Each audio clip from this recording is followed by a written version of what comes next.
오늘은 출애굽기 16장 21절에서 36절 말씀입니다. 오늘 말씀은 하나님께서 주시는 만나를 먹는 것에 대한 내용이 기록되어 있습니다. 또한 안식일에 관한 내용이 기록되어 있습니다. 만나를 먹는 것과 안식일에 대한 그 내용들을 하나님께서 알려주십니다. 그러나 사람들은 하나님의 말씀에 순종하지 않습니다. 하나님 앞에서 이들은 시행착오를 겪으며 안식일을 배워갑니다. 오늘 이 말씀을 통하여서 우리에게 주시는 하나님의 마음을 함께 묵상해 보기를 원합니다. 21절, 22절 말씀입니다. 아침마다 이스라엘 백성들은 각자 먹을 만큼 거두었습니다. 그리고 해가 뜨거워지면 그것은 녹아버렸습니다. 여섯째 날에는 2배로 곧 한 사람당 2오멜씩 거두었습니다. 그리고 회중의 지도자들이 와서 모세에게 보고했습니다. 아침마다 사람들이 각자 먹을 만큼 거두었습니다. 그런데 너무 늦게 거두게 되면 해가 뜨거워질 때에 그것이 녹아버렸습니다. 하나님께서 아침마다 만나를 주시는데 게으르게 있다가 그것을 거두지 못하면 그것이 녹아 없어지는 것을 주님은 말씀하고 있습니다. 하나님께서 주시지만 그것을 거두는 것은 인간의 몫입니다. 따라서 하나님께서 주시는 것을 우리가 최선을 다해 성실하게 부지런하게 거둘 필요가 있습니다.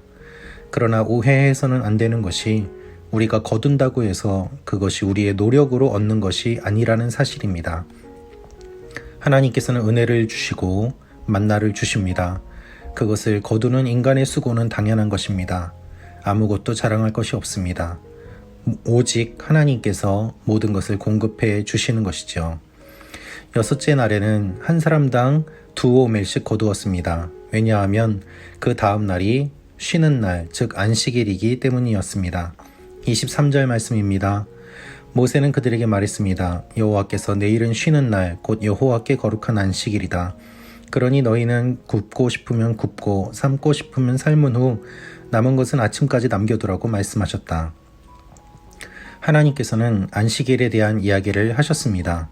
그런데 안식일을 준비할 때에 만나를 굽고 싶으면 굽고 삶고 싶으면 삶고 남은 것은 아침까지 남겨두라고 말씀하십니다. 다음 날까지 먹을 것을 미리 준비하라는 말씀이었습니다. 그런데 굽고 싶으면 굽고 삶고 싶으면 삶으면서 그것을 조리하는 방법은 사람들에게 맡겨주시는 것을 볼 수 있습니다. 하나님께서는 사람의 욕구를 완전히 무시하시는 것이 아닙니다.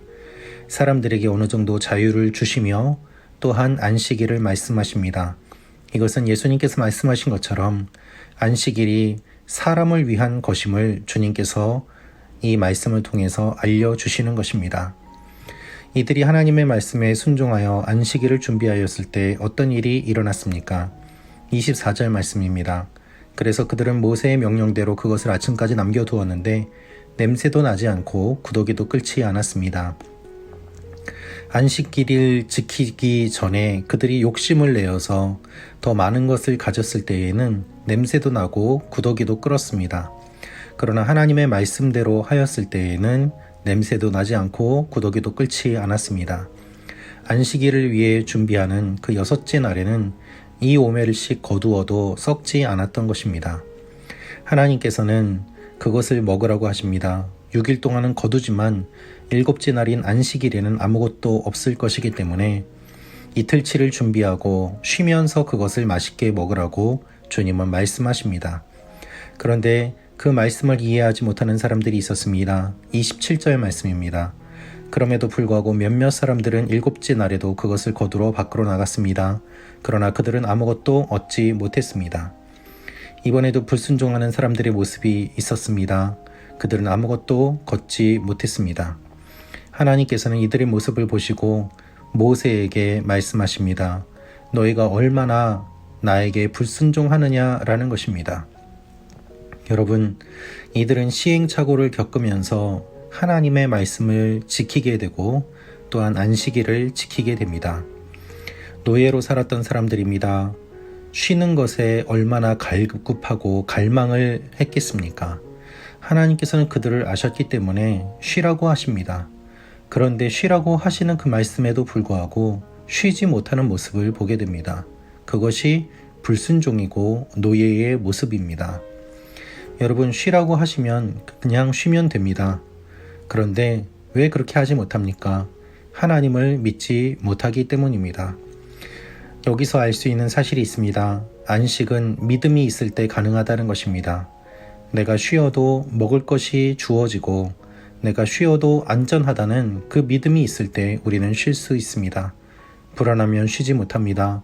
그래서 안식일은 단순히 쉬는 것이 아니라 적극적인 신앙의 고백임과 동시에 또한 전투적인 믿음의 모습입니다. 우리가 단순히 안식일을 지키는 것은 하루를 쉬는 것이 아니라 이 세상이 이야기하고 있는 쉬지 말고 일하라는 것에 맞서 싸우는 영적인 싸움입니다. 그래서 안식일은 저항이다 라는 책이 있습니다. 그 책의 제목처럼 하나님 앞에서 우리가 이 세상의 것들을 거슬러 올라가며 하나님께로 달려가는 것, 그것이 바로 안식일의 진정한 의미입니다. 노예로 있던 그들을 쉬게 하십니다. 그러나 그들은 쉬지 못합니다. 하나님은 쉬는 훈련을 하시고 안식하는 훈련을 시키십니다. 그리고 이것을 기억하라고 하십니다. 바로 만나 1오매를 가져다가 대대로 보관하라고 하나님께서 명령을 주시는 것입니다. 하나님께서 말씀하신 그대로 아론은 만나를 증거판 앞에 두고 잘 보관하게 했습니다. 40년 동안 이 언약궤 안에 만나를 담아두고 항상 이스라엘 백성들이 가는 곳에 그것을 이동하게 하며 동행하게 하셨습니다. 하나님은 만나를 먹이십니다. 그리고 만나를 기억하라고 하십니다. 여러분, 하나님께서 여러분의 삶을 기억하시고 만져주시고 만나 주십니다. 하나님께서 만나 주시는 그 일들, 그리고 만나를 가득 채워주시는 일들, 그것을 기억하며 하나님 앞에 나아가는 여러분과 제가 되기를 원합니다. 하나님 앞에 신실한 믿음을 가지고 순종하며 진정한 쉼을 얻는 여러분과 제가 되기를 기도합니다. 기도하겠습니다. 아버지 하나님, 우리는 믿음이 없습니다. 그래서 쉬지를 못합니다. 우리 불순종을 용서하여 주시고 쉼을 얻게 하여 주옵소서. 하나님, 진정한 안식일의 의미를 깨달아 알게 하시고 하나님 말씀에 순종하며 날마다 우리가 하나님을 알고 말씀을 배워나가는 주님의 자녀들 되게 하여 주옵소서. 말씀 창고 가족 한 분 한 분을 축복하여 주시고 오늘도 하나님과 동행하는 일들을 경험케 하여 주시옵소서. 예수님의 이름으로 기도합니다. 아멘.